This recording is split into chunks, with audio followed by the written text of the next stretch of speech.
Yeah, it was one of the things that I had read in the books and been like, I don't know how this happens off screen. Like, we need to see the Black Aja attack on the tower. It's so meaningful to so many of our characters. It, is meaningful to what the Aes Sedai and the White Tower represent for the rest of the series. So it was something I really wanted to, that was kind of on the cutting floor of the books. We very rarely get to bring things that aren't in the books onto the screen. So, but this was one of them that we felt it was worthwhile doing. And we also felt like starting season 3, where you just throw people straight in to an action sequence, it's so different than what we've done before, where we sort of like do a lot of like, welcome back, this is what everyone's feeling, this is where everyone left off. And so to sort of like shove that aside and come in action this season was a good change for us. And we always want to be doing that. We always want to be shifting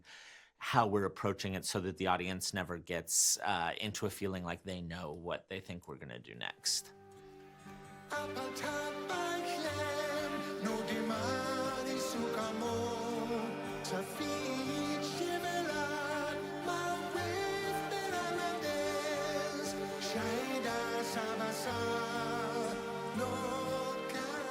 Yeah, I think for us, Matt is always, someone we want to see. He's such an like just iconic character who's so exactly himself at all times, which makes him work so well in the books and I think on screen as well. And now that we've sort of like reset him across the course of season 2 from what happened across the end of season 1 into season 2, I think that he's in a really good place now for us to put some of his core qualities from the books into him and start to really see them. And you see that even more across season 3. You see the fight with Galad and Gawain. You see, we start to understand the memories that are in his head. And a lot of times, for book readers, they'll feel like those things should be disparate. But I think one of the things Dave Hill, who worked on Game of Thrones and also worked on Wheel of Time, brought was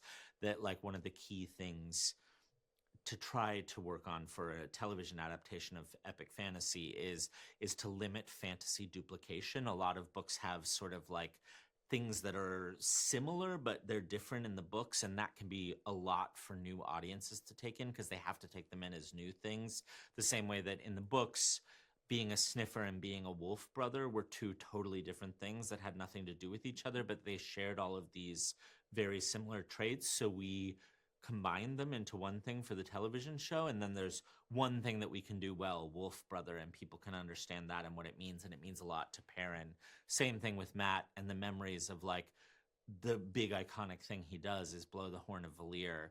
It gives him access to these past lives and what happened in them, and so to start to see that his memories are coming from that huge events that the audience has really seen and understood, it gives us a real grounding for the other things that are happening to him and how we understand them. And you'll see, I can't speak to all the details of it because you'll see how it sort of feathers out through the rest of the season. Thank you so much for all you do for the show too. Thank you.